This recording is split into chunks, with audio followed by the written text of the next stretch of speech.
O Aqueduto das Águas Livres.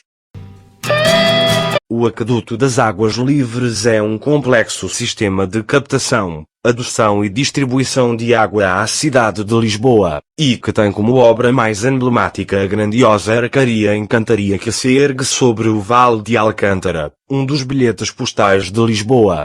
O aqueduto foi construído durante o reinado de Dom João V, com origem na nascente das Águas Livres, em Belas, Sintra, e foi sendo progressivamente reforçado e ampliado ao longo do século XIX.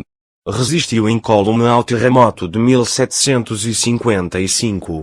O Aqueduto das Águas Livres tem início na Mãe de Água Velha, que recolhia a água da nascente da Água Livre, em Belas, e termina no reservatório da Mãe de Água nas Amoreiras após um percurso de 14.174 metros.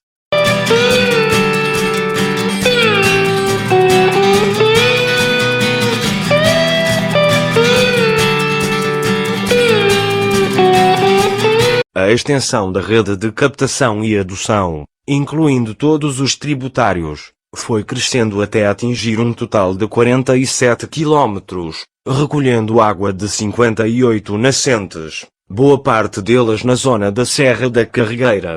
Se ainda se considerarem os 11 quilómetros da rede de distribuição dentro da cidade, o sistema atinge uma extensão total de 58 quilómetros. Na primeira fase de funcionamento do aqueduto, a captação de águas era feita apenas na nascente das Águas Livres e algumas outras perto do local. O escoamento recolhido era enviado para a Mãe de Água Velha de onde partia o aqueduto principal. Contudo, devido à crescente necessidade de água na capital, a rede de aquedutos tributários do principal alargou-se progressivamente. Esse crescimento verificou-se no aparecimento de novos aquedutos que ligavam ao principal, aos quais estavam ligados uma série de outros aquedutos mais pequenos.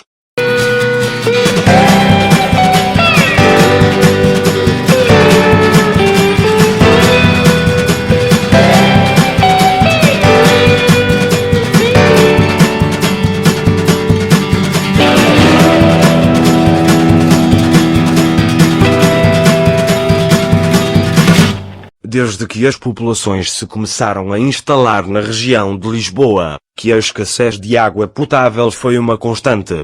Apesar da existência de um rio no local, o Tejo, a sua água é imprópria para consumo, pois a ampla foz do rio faz com que a água seja contaminada pelo mar, tendo por isso níveis de salinidade inadequados.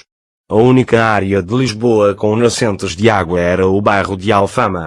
Com o crescimento da cidade para fora das cercas medievais foi-se instalando uma situação de déficit crónico no abastecimento de água. Em 1571, Francisco de Holanda propõe a Dom Sebastião, que estabelecesse uma rede de abastecimento de água que servisse a cidade de Lisboa, rede essa que tinha já sido iniciada pelos romanos.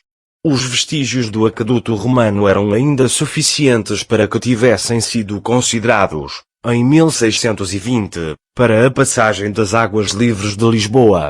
Anos mais tarde, Dom Filipe II instituiu um imposto sobre a carne e vinho que tinha como objetivo principal o financiamento das obras de construção do sistema de abastecimento de água para a capital.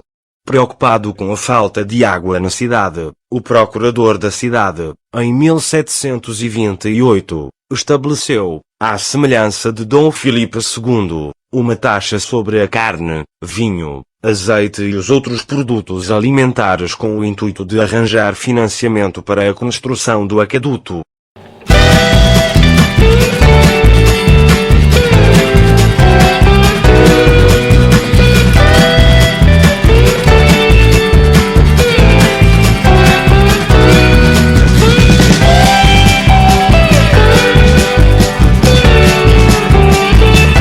Em 1731, o alvará régio do rei Dom João V ditou o início do projeto.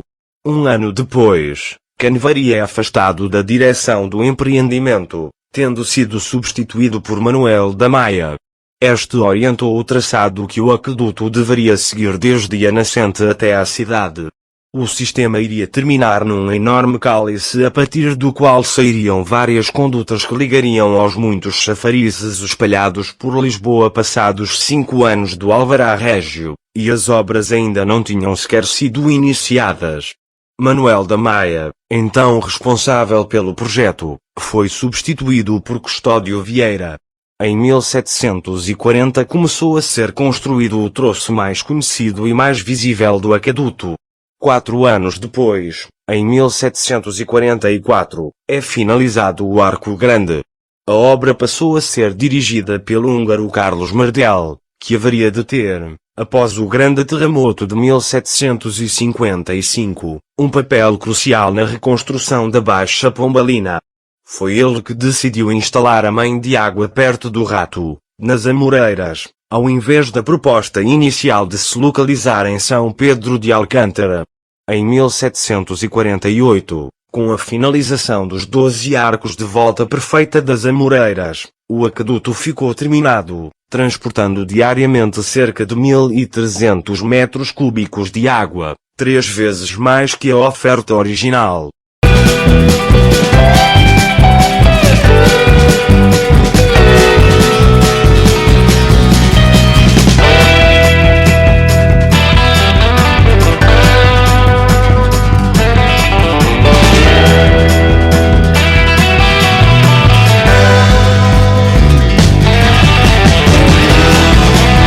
Depois de ter entrado em funcionamento, em 1748, toda uma nova rede de chafarizes e fontes foi construída na cidade, alimentados por gravidade, como por exemplo o chafariz da Esperança. Desde logo, também, a capacidade do aqueduto foi aumentada devido às crescentes necessidades de água potenciadas pelo crescimento demográfico da cidade.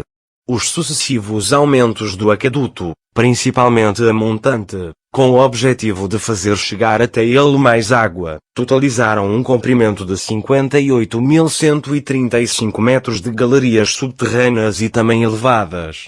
O caminho público por cima do aqueduto esteve fechado desde 1853, em parte devido aos crimes praticados por Diogo Alves, o Pancadas, um criminoso que lançava as suas vítimas do alto dos arcos depois de as roubar, simulando um suicídio, e que foi enforcado. Foi o último condenado à morte da história de Portugal.